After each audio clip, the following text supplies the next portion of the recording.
नमस्कार दोस्तों, एक बार फिर से स्वागत है आप सभी का हमारे YouTube चैनल इनविंसिबल स्टूडेंट्स में। हरियाणा सीईटी ग्रुप डी के लिए हमारी यह वीडियो है। जो हमारी हरियाणा जीके की जो हमने सीरीज स्टार्ट किया है उसकी आज यह तीसरी वीडियो है। तो हरियाणा में जो सीईटी ग्रुप डी है उसमें लगभग 22 से 25 नंबर की जो हरियाणा जीके आएगी। तो जो हमारा आज का टॉपिक है वो एक एवरग्रीन टॉपिक है। यहां से एचएससी लगभग 2 या 3 नंबर के प्रश्न पूछ लेती है। तो आज हम जानेंगे हरियाणा का प्राचीन कालीन इतिहास। तो वीडियो शुरू करने से पहले अगर आप हमारे चैनल पर नए आए हैं तो हमारे चैनल को सब्सक्राइब कर दीजिए, वीडियो को लाइक तथा शेयर कर दीजिए। तो शुरू करते हैं। तो जो विद्वानों द्वारा इतिहास को 3 भागों में बांटा गया है। एक होता है हमारा प्राचीन कालीन इतिहास। जो प्राचीन कालीन इतिहास है उसको लगभग हम 10वीं सदी तक के रूप में जो इतिहास है उसको प्राचीन कालीन इतिहास। उसके बाद मध्यकालीन इतिहास जिसमें दिल्ली सल्तनत, मुगल वंश आए।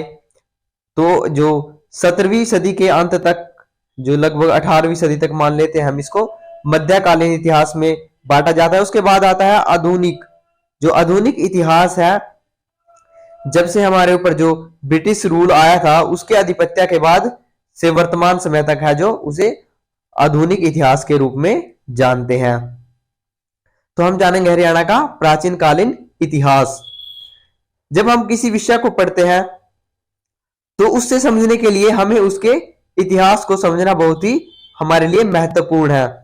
तो इसी प्रकार हम हरियाणा के इतिहास को समझते हैं। और जो हरियाणा का इतिहास है यह भारत के इतिहास के साथ बहुत ही डीपली कनेक्टेड है, क्योंकि जिन्होंने भी उत्तर भारत में शासन किया है, जिन भी राजाओं ने, जिन भी वंशजों ने, तो उन सभी का शासन लगभग हरियाणा पर भी रहा है। तो जो आज की वीडियो है, अगर आप इंडियन हिस्ट्री पढ़ रहे हैं तो उसके साथ भी आप इसको कनेक्ट कर सकते हैं। तो शुरू करते हैं। तो यह वीडियो में आपको डीपली बताया जाएगा और स्टेप बाय स्टेप। अगर आपको हिस्ट्री के बारे में नहीं पता है तो आप इस वीडियो को नोट भी कर सकते हैं किसी नोटबुक पर। तो शुरू करते हैं। जिस काल में मानव द्वारा घटनाओं का कोई लिखित विवरण नहीं है उस काल को कहते हैं प्राग ऐतिहासिक काल। यानी हमारे पास कुछ साक्ष्य जरूर है, जैसे पाषाण काल में हमें कुल्हाड़े या पत्थर के जो भी उनके द्वारा जो सामान यूज किया जाता था वो हमें मिला है, जैसे पूरा पाषाण काल, मध्य पाषाण काल, नव पाषाण काल। इनमें हमें जो उनके द्वारा प्रयोग किए जाने वाली वस्तुएं मिली है, परंतु उनका कोई लिखित हमें विवरण नहीं मिला है। तो उस काल को बोलते हैं प्राग ऐतिहासिक काल। और देखिए, कोई भी समाज सभ्य तब माना जाता है जब वह लिखना जानता हो। तो उस काल का जिसका लेखन कला के प्रचलन के बाद उपलेख नहीं पढ़े जा सके आद्य ऐतिहासिक काल उसे कहते हैं। यानी उसके लिखित विवरण हमारे पास मौजूद है परंतु उन लिखित विवरणों को हम पढ़ने में असक्षम है। जैसे जो सिंधु घाटी सभ्यता है, जो उसके कुछ लेख हैं हमारे पास उपलब्ध है परंतु उनको पढ़ने में हम सक्षम नहीं है। और जो सिंधु घाटी सभ्यता की जो लिपि थी वो थी भाव चित्रात्मक। जो उनकी लिपि भाव चित्रात्मक थी परंतु उनको पढ़ने में हम सक्षम नहीं है। तो उस समय को कहते हैं आद्य ऐतिहासिक काल। मानव इतिहास के उस काल को इतिहास कहा जाता है जिसका विवरण लिखित रूप में उपलब्ध है, तो उसको कहते हैं इतिहास। हरियाणा की प्राचीन स्थिति व नाम। जो वर्तमान समय में हमारे राज्य का नाम हरियाणा है, परंतु जैसे 100 साल पहले या 500 साल पहले, 1000 साल पहले इस क्षेत्र को विभिन्न विभिन्न नामों से जाना जाता था। तो जो हमारे पास वर्तमान में जो हमारे पास उपलब्ध है वह जो भूतकाल में हुई घटनाओं के आधार पर हमारे पास मौजूद है। जैसे जो भी हम करते हैं उसका परिणाम हमें आने वाले समय में मिलता है। इसी प्रकार जो हरियाणा नाम है ये लंबे नामों के परिवर्तन के बाद आया है। तो देखते हैं, जो मनुस्मृति है उसमें सबसे पहले प्रादेशिक जो हरियाणा को ब्रह्मवर्त कहा गया था।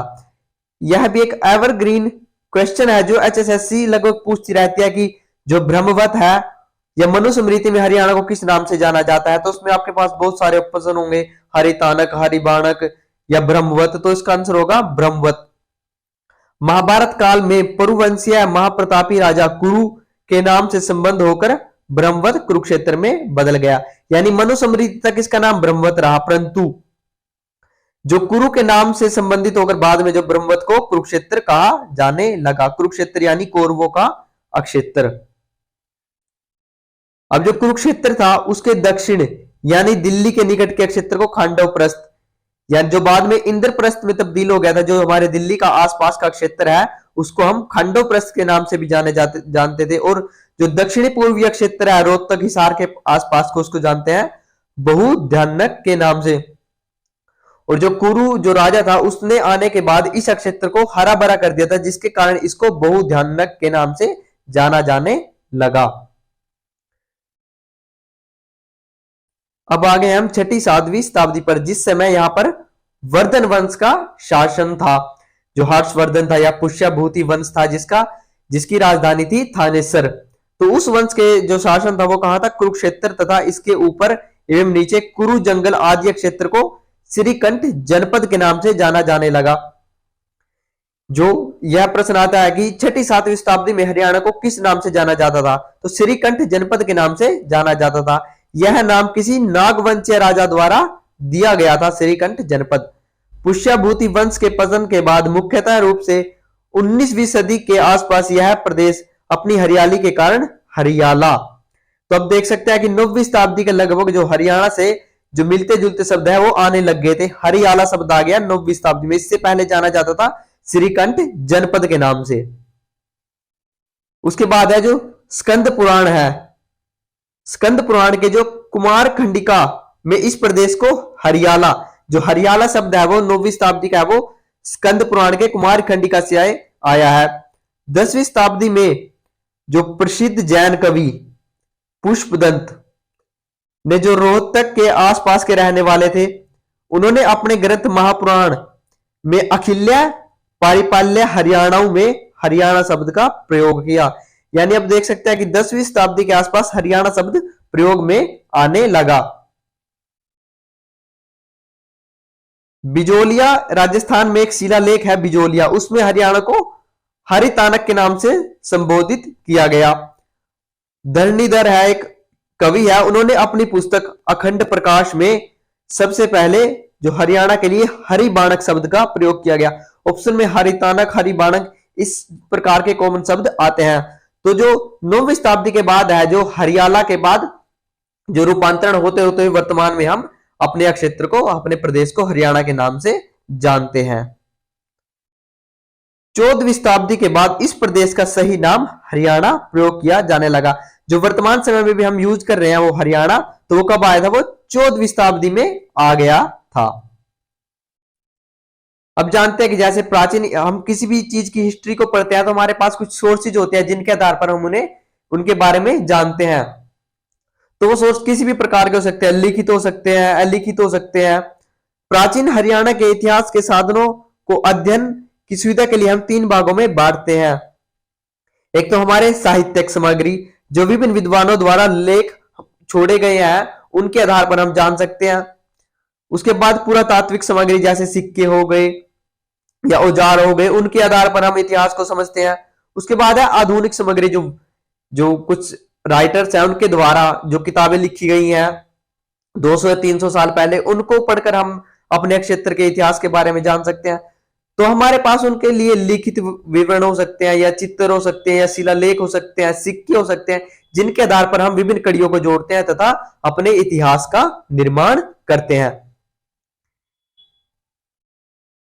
वैदिक साहित्य, जो वैदिक साहित्य, लगभग सभी इतिहासकारों का मत है कि अधिकांश वैदिक साहित्य वेद हो गए, जैसे हमारे ऋग्वेद, यजुर्वेद, सामवेद, अथर्ववेद, हमारे 4 वेद हैं। ब्राह्मण उपनिषद, अलनायक आदि हरियाणा जो इनकी रचना है वो कहां मानी गई है? वेदों की, उपनिषदों की वो मानी गई है कि हरियाणा में ही इन सब की जो रचना हुई है। जो हमारा सबसे प्रमुख वेद है ऋग्वेद। जो ऋग्वेद में हरियाणा की सरस्वती तथा दृष्टद्विती आदि नदियों तथा अन्य भौगोलिक तथ्यों का इसमें विस्तृत विवरण है। जो सबसे प्रमुख वेद ऋग्वेद है उसमें एक तो सरस्वती नदी तथा दूसरी दृष्टद्विती नदी का वर्णन है। तो आप कमेंट सेक्शन में बताइए कि जो दृष्टद्विती नदी है उसको वर्तमान में किस नाम से जाना जाता है? और जो सरस्वती नदी है जो उसका हरियाणा में जो एंटर कर रही है वो यमुनानगर से कर रही है। अब जानते हैं कुछ जैन साहित्य, जैसे बौद्ध जैन इनके साहित्य हैं, तो इनके आधार पर भी हम अपने इतिहास की कड़ियों को जोड़ते हैं। परिशिष्ट पर्वन, भद्रबाहु चरित, कथा कोश, तो ये जैन ग्रंथ है जो एचएसएससी निरंतर पूछती रहती है। जैसे भद्रबाहु चरित्र है और कथा कोश, यह एचएसएससी द्वारा काफी बार पूछा गया है कि यह जो ग्रंथ है वो किस धर्म से संबंधित है, तो ये दोनों ग्रंथ जैन धर्म से संबंधित है। आदि जैन ग्रंथों में हमें हरियाणा के प्रथम शताब्दी से तीसरी शताब्दी तक के सांस्कृतिक जीवन की जानकारी प्राप्त होती है। यानी ईसा की प्रथम सदी से तीसरी सदी तक के जो विवरण है हमें इन जैन साहित्य में मिलते हैं, जो भद्रबाहु चरित, कथाकोश तथा परिशिष्ट पर्वन है। जैन साहित्य से हमें पता चलता है कि अग्रोहा जैन धर्म का एक प्रमुख केंद्र था। अग्रोहा कहां पर है? अग्रोहा हमारे हिसार में है और जो जैन धर्म का एक केंद्र था। यह प्रथम शताब्दी के लोहाचार्य नामक महान जैन विद्वान यहां पर जो रहते थे। जो लोहाचार्य विद्वान थे, यह प्रश्न आ सकता है कि जो लोहाचार्य नामक विद्वान है वो किस धर्म से संबंधित है, तो वो जैन धर्म से संबंधित है। वो किस स्थान पर रहते थे? वो अग्रोहा, या जैन धर्म का कौन सा केंद्र प्रमुख था हरियाणा में? तो अग्रोहा जो हिसार में है वो जैन धर्म का एक प्रमुख केंद्र था। तो ये जो सब हमें साक्ष्य प्राप्त होते हैं, इन्हीं के आधार पर हम इतिहास की कड़ियों को जोड़ते हैं। अब आते हैं हम बौद्ध साहित्य के बारे में। हमने पहले तो वैदिक साहित्य को पढ़ा, उसके बाद हमने जैन साहित्यों से हरियाणा की जो इतिहास को जाना। अब जानते हैं बुद्ध साहित्य, जो बौद्ध द्वारा कि जो उनके अनुयायियों द्वारा लिखे हुए साहित्य हैं उनके आधार पर जानते हैं। जो प्रमुख बौद्ध साहित्य है प्रपंच सूदनी। आप जो बौद्ध साहित्य और जैन साहित्य में बहुत सारी कंफ्यूजन होती है, तो आप इनको एक अलग नोट कर सकते हैं कि बौद्ध साहित्य कौन से हैं और जैन साहित्य कौन से है, क्योंकि ये एचएसएससी इन प्रश्नों को लगातार पूछती रहती है कि कौन सा इनमें से बौद्ध का है या कौन सा जैन का है। तो इस जो प्रपंच सूदनी, इससे हमें पता चलता है कि महात्मा बुद्ध ने हरियाणा के कई स्थानों का भ्रमण किया। तो यह प्रश्न आ सकता है कि किस ग्रंथ से पता लगता है कि महात्मा बुद्ध ने हरियाणा में विभिन्न स्थानों का भ्रमण किया? तो प्रपंच सूदनी जो उनका साहित्य है उससे पता चलता है। उसके बाद है दिग निकाय और मज्जिम निकाय। ये बहुत महत्वपूर्ण दो ग्रंथ हैं जो बौद्ध साहित्य से संबंधित है और एचएसएससी द्वारा पूछे जाते हैं। जिस प्रकार दूसरी तरफ जो जैन साहित्य में कथा कोश तथा भद्रबाहु चरित है, इसी प्रकार यहाँ दिग निकाय और मध्यम निकाय जो ये साहित्य है बौद्ध धर्म के बहुत प्रसिद्ध है। बौद्ध साहित्य, मध्यम निकाय और एक और साहित्य आ गया ये दिव्यावदान। दिव्यावदान, मध्यम निकाय, तो ये बहुत प्रसिद्ध है और ये हरियाणा हिस्ट्री के साथ साथ इंडियन हिस्ट्री में भी है। तो जो हमारी इंडिया की हिस्ट्री है, क्योंकि जो उत्तर भारत के जो शासक थे उन्होंने लगभग हरियाणा पर सभी शासकों ने अपना शासन किया है। तो इस प्रकार हमारी जो इंडियन हिस्ट्री के साथ जो हरियाणा की जो हिस्ट्री है वो बहुत ज्यादा कनेक्ट रहती है। दिव्यावदान में विशेषकर हरियाणा में अवस्थित के बौद्ध केंद्र रोहतक और अग्रोहा, यानी अग्रोहा जो जैन का केंद्र भी रहा है, बुद्धों का केंद्र भी रहा है, और रोहतक है जो दिव्यावदान में किसका वर्णन है? रोहतक और अग्रोहा शहरों का वर्णन है। तो यह भी प्रश्न पूछा जा चुका है पहले एचएसएससी द्वारा। अब ऐसे महाभारत काल के नकुल दिग्विजय में किस स्थान का वर्णन है? एचएसएससी एक प्रश्न पूछती है कि नकुल दिग्विजय में किस स्थान का वर्णन है, तो इसका जो ऑप्शन जो उत्तर आता है वो रोहतक का वर्णन है हमारी नकुल दिग्विजय में किया गया है। हरियाणा का करनाल जो शहर है वो महाभारत के कर्ण से संबंधित है। देखिए, अगर आप हमारे लेक्चर्स को निरंतर फॉलो करोगे तो बहुत सारी चीजें हैं जो रिपीटेशन पे चलती है और आपको उनको कनेक्ट करने में और उनको याद करने में आसानी होगी। तो करनाल का संबंध किससे है? राजा कर्ण से। और जो नकुल दिग्विजय है उसमें हमारे रोहतक का वर्णन किया गया है। अब आगे है पाणिनि, उनकी पुस्तक है प्रसिद्ध अष्टाध्यायी, और महर्षि पतंजलि की है महाभाष्य। जो वर्तमान समय में जो पतंजलि के नाम पर बहुत सारे प्रोडक्ट्स हैं जो रामदेव जी द्वारा चलाए गए, तो वो यही ऋषि पतंजलि के नाम पर रखा गया है। और जो पाणिनि है वो कौन है? जिन्होंने हमारी जो संस्कृत भाषा है उसकी जो ग्रामर है उसकी रचना की थी पाणिनि ने, और उनकी प्रसिद्ध पुस्तक है अष्टाध्यायी पाणिनि के द्वारा, और महाभाष्य रचित है पतंजलि द्वारा। तो जैसे मैंने आपको बताया था लेक्चर के शुरू में कि जो ये आज के टॉपिक्स है वो एवरग्रीन है, यानी एचएसएससी इनमें से लगभग 2 या 3 प्रश्न पूछ लेती है। तो एचएसएससी पुस्तक भी पूछती रहती है कि ये पुस्तक किसकी है, जैसे अष्टाध्यायी हो गई पाणिनि की, महाभाष्य हो गई पतंजलि की। तो इन पुस्तकों में उस काल की जो स्थितियां हैं तो उनका वर्णन किया गया है, तथा उन स्थितियों के ही आधार पर हम इतिहास को तय करते हैं। उसके बाद सम्राट हर्ष के दरबारी कवि बाणभट्ट, यह प्रश्न तो बहुत ज्यादा बार पूछा गया कि बाणभट्ट किसका दरबारी कवि था, तो वो था हर्षवर्धन का। उसकी पुस्तक कौन सी थी, हर्षचरित, और उसका जो समय था वो हर्षवर्धन का 6वीं से 7वीं शताब्दी। जो हर्षवर्धन है उसका जन्म हुआ था 590 ईस्वी में, और वो जो थानेसर का शासक बना था 606 ईस्वी से 647 तक उसने शासन किया था। और रत्नावली प्रियदर्शिका जो उसकी हर्षवर्धन की रचनाएं हैं, रत्नावली प्रियदर्शिका। तो आप कमेंट सेक्शन में बताइए कि जो पाणिनि ऋषि थे वो किसके समकालीन थे, और जो ऋषि पतंजलि थे वो किस राजा के समकालीन थे।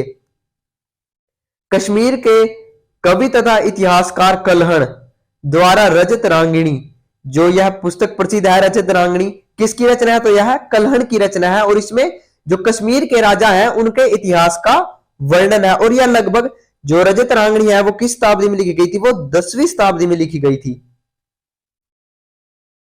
अब जानते हैं अभिलेख। अब तक हमने साहित्य पढ़ा है, जो हमें विभिन्न पुस्तकें हैं, विभिन्न विद्वानों द्वारा अपने अपने समय में रचित पुस्तकें थी। उनमें से ज्यादातर विद्वान किसी न किसी राजा के संरक्षण में थे, तो उन्होंने अपने समय की स्थितियों का वर्णन उन पुस्तकों में किया है।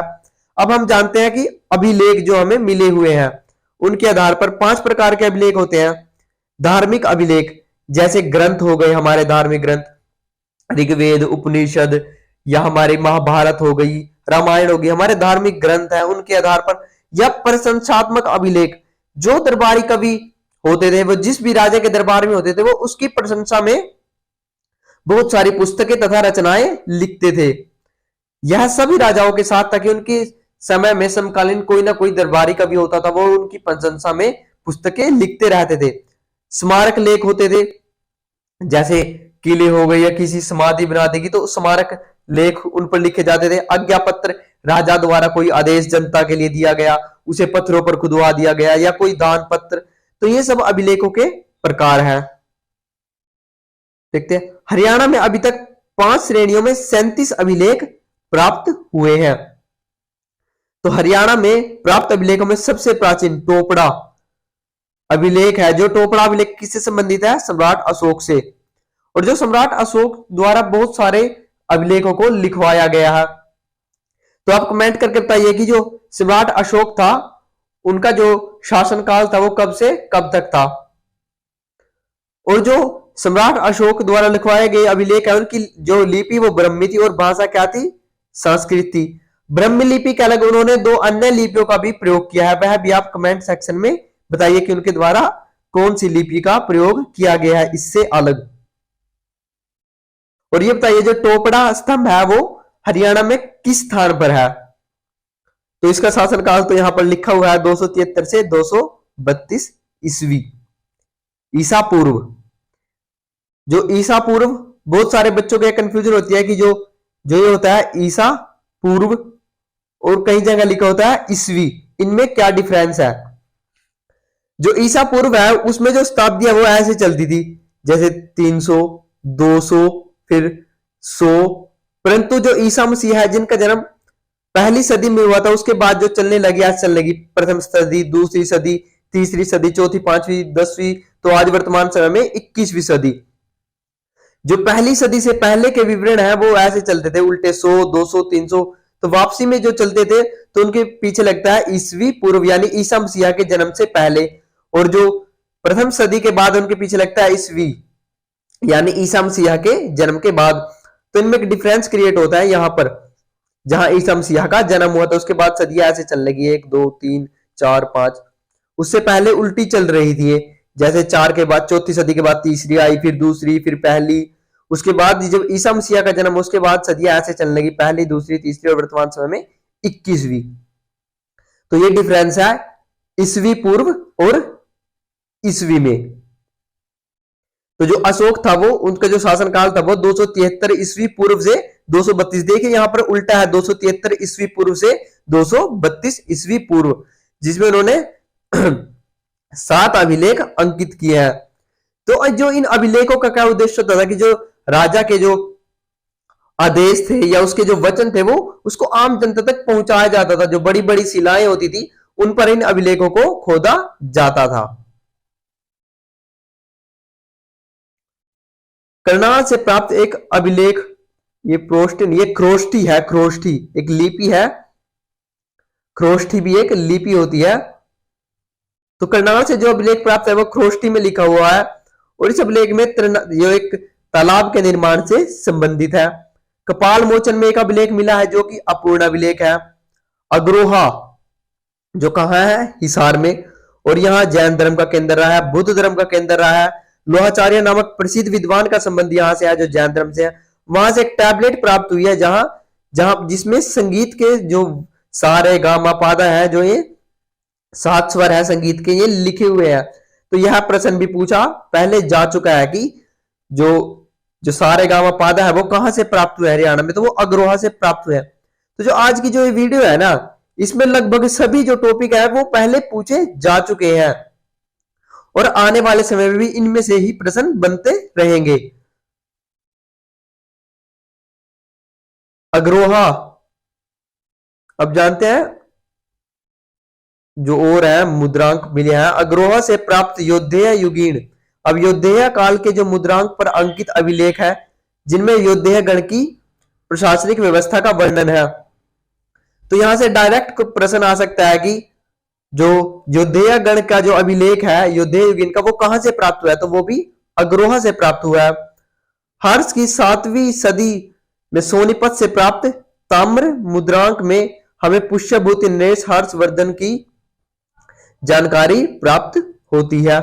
उसके बाद 9वीं शताब्दी में पेवा अभिलेख, भोजदेव का अभिलेख, यह एक प्रसिद्ध अभिलेख है और हरियाणा द्वारा बहुत बार पूछा जा चुका है कि भोजदेव का अभिलेख का संबंध किस स्थान से है, तो पेहवा से।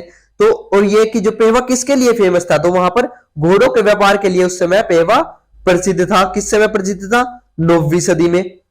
तो यहां से इन 2 लाइनों से हरियाणा ने 5 या 6 प्रश्न बना लिया, जैसे भोजदेव का अभिलेख पेवा से संबंधित है। पेवा किस लिए प्रसिद्ध था, घोड़ों के लिए, या घोड़ों के लिए पेवा कौन सी सदी में प्रसिद्ध था, 9वीं सदी में। जानते हैं हंसी, हंसी कहां पर है, हमारे हिसार में से प्राप्त पृथ्वीराज द्वितीय के समय का अभिलेख इस स्थान के सामरिक महत्व का बखान करता है। एक ये महत्वपूर्ण है लाडनू अभिलेख। जो लाडनू अभिलेख है वो कहां का है, तो वो राजस्थान का, परंतु उसमें क्या बताया गया है कि जो हरियाणा की राजधानी है हरिताणक, जो हरिताणक है, जो उसकी राजधानी किसको बताया गया है, दिल्ली को बताया गया है। तो कौन से अभिलेख में, लाडनू अभिलेख में। अब जानते हैं जो सिक्के प्राप्त हुए हैं। हमने अभिलेखों के बारे में जान लिया, साहित्यिक सामग्री के बारे में जान लिया, तथा विभिन्न विद्वानों के बारे में जाना, उनकी पुस्तकों के बारे में जाना। अब जानते हैं सिक्कों के बारे में, यानी अलग अलग राजाओं द्वारा अपने अपने समय में जो शासन के लिए जो सिक्के चलवाए गए थे व्यापार के लिए, तो उन सिक्के जो सिक्के प्राप्त हुए विभिन्न स्थानों से, वे भी इतिहास को बताते हैं कि उस समय की स्थितियां क्या थी। तो हरियाणा प्रदेश में 200 ईस्वी पूर्व से 300 ईस्वी तक, तो यहां पर लिखा है ईस्वी पूर्व, और यहां पर 300 ईस्वी, तो लगभग 500 समय के बीच का काल हो गया, क्योंकि 200 ईस्वी पूर्व से, तो जो 200 वर्ष तो ईस्वी पूर्व के, और पहली सदी से 300 वर्ष ईस्वी के, तो ये लगभग 500 वर्षों के बारे में बताया गया। तक का इतिहास काफी आधार पर सिक्कों पर आधारित है। तो जो ये 500 वर्षों का इतिहास है वो सिक्कों पर आधारित है। शुद्ध कहां पर है, हमारे यमुनानगर जिले में है। उसके बाद औरंगाबाद भिवानी में, अग्रोहा हिसार में। तो इन स्थानों से प्राप्त 2री शताब्दी ईस्वी पूर्व से पहले की 8 मुद्राएं मिली है, यानी इन स्थानों से दूसरी शताब्दी ईसा पूर्व की मुद्राएं मिली है। खोखरा कोट कहां पर है, रोहतक में। तो वहां से क्या मिला है, इंडो ग्रीक, जो इंडो यूनानी शासन एक इतिहास में एक समय आया था जब हमारे पर इंडो यूनानियों ने शासन किया, तो वो उनके सिक्के प्राप्त हुए हैं। उसके बाद अग्रोहा, बरवाला, औरंगाबाद में अग्रजन के बहुत सारे सिक्के प्राप्त हुए हैं। करनाल, जगाधरी, बूढ़ियो, सुध आदि जगह पर कुनिंदों के सिक्के प्राप्त हुए हैं। मिताहतल, भिवानी में समुद्रगुप्त के। तो यहां इस स्लाइड में जो सबसे इंपॉर्टेंट प्रश्न है वो ये है कि जो समुद्रगुप्त के सिक्के हैं वो कहां से प्राप्त हुए हैं, तो वो मिताहतल भिवानी से प्राप्त हुए हैं। खोखराकोट, सुध, बूढ़ियो से पूर्व मध्यकालीन प्रतिहार, तोमर, चौहान वंशों के सिक्के प्राप्त हुए हैं। तो इस स्लाइड का जो सबसे महत्वपूर्ण प्रश्न है, अगर आप इसे डबल स्टार भी लगा सकते हैं कि जो समुद्रगुप्त के सिक्के कहां से प्राप्त हुए हैं, वो मिताहतल भिवानी से प्राप्त हुए हैं। और यहां पर ये है जो खोखराकोट के सिक्के कहां से हुए हैं, इंडो ग्रीक के सिक्के जो प्राप्त हुए हैं वो खोखराकोट रोहतक से प्राप्त हुए हैं। अब जानते हैं जो उनके द्वारा जो स्मारक बनवाए गए थे, जो राजा थे अपने अपने समय में, उन्होंने बड़े बड़े भवनों, महलों का निर्माण करवाया है। तो इसी प्रकार उनके द्वारा स्मारकों के भी निर्माण करवाए गए हैं। तो उन स्मारकों के बारे में जानते हैं। थानेश्वर में सम्राट हर्षवर्धन का महल एवं राजा कर्ण का किला अवस्थित है। अब जो हर्षवर्धन था वो शासक था थानेश्वर का। थानेश्वर हमारे कुरुक्षेत्र में है। और फिर से रिपीट कर देता हूं कि इसने 606 से 647 तक शासन किया। और यह किस वंश का शासक था, वर्धन वंश का शासक था और बहुत ही शक्तिशाली शासक था।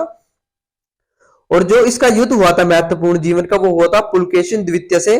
और एक नर्मदा नदी के तट पर इसका निर्णायक युद्ध हुआ था जिसमें हर्षवर्धन की हार हुई थी। तो ये दोनों जो हर्षवर्धन का किला है वो कहां पर है, थानेश्वर में है। और थानेश्वर में भी शेख चिली का जो मकबरा है उसके पास ही उसके कुछ अवशेष है कि जिसको माना जाता है कि ये हर्षवर्धन का किला है। उसके बाद हंसी का किला जो अब एक खंडहर में तब्दील हो चुका है, यानी वो बहुत प्राचीन प्राचीन किले हैं और उनके कुछ अवशेष ही अब हमारे पास बचे हैं। इसी पर जो सरकार है इनको कंजर्व करती है, यानी उनको संरक्षण देती है किलों के, जैसे शेख चिल्ली के मकबरे को दिया हुआ है, और उनको एक टूरिज्म का प्लेस बना देती है। वह जो चनेट्टी का मौर्य कालीन स्तूप का हमें हरियाणा में मिलता है। अशोक की जो लाट है तोपड़ा, हिसार व फतेहाबाद में मिलती है। तो जो यहां तक का हमने जो विवरण है, जो इतिहास का विवरण हमें विभिन्न साधनों से प्राप्त होता है उनके बारे में बताया गया। कल हम जो हमारा अगला जो टॉपिक होगा प्राचीन कालीन इतिहास का, वो होगा जैसे पाषाण काल, पूरा पाषाण काल, मध्य पाषाण काल, नव पाषाण काल। उसके बाद जैसे सभ्यताएं आई, सीसवाल सभ्यता आई, सिंधु सभ्यता आई। उसके बाद वैदिक काल आए, पूर्व वैदिक, उत्तर वैदिक। उसके बाद हमारे वंश शुरू हो गए, कुरु वंश, या उसके बाद जो भी वंश है। तो हम इस प्रकार इस वीडियो को कंटिन्यू करेंगे हिस्ट्री की। तो लगभग हमारी इसमें हमारी है जो वो 3 या 4 वीडियोज में हमारी हिस्ट्री कंप्लीट हो जाएगी। और जो हरियाणा में हिस्ट्री करवा रहा हूं वो बिल्कुल डीपली करा रहा हूं। अगर आप इन वीडियो को अच्छे से देखेंगे तो जो 22 से 25 नंबर है वो आपको आसानी से इन्हीं वीडियो से हो जाएंगे। और जो ये वीडियो है वो इंडियन हिस्ट्री के साथ बहुत ज्यादा कनेक्टेड है। तो अगर आपको इतिहास के बारे में जानना है या उसकी सीक्वेंस को पता करना है कि कौन सा राजा पहले आया था या किसका शासनकाल पहले आया था, तो आप इन वीडियोस को फॉलो कर सकते हैं। तो आज की वीडियो में इतना ही। धन्यवाद। जय हिंद।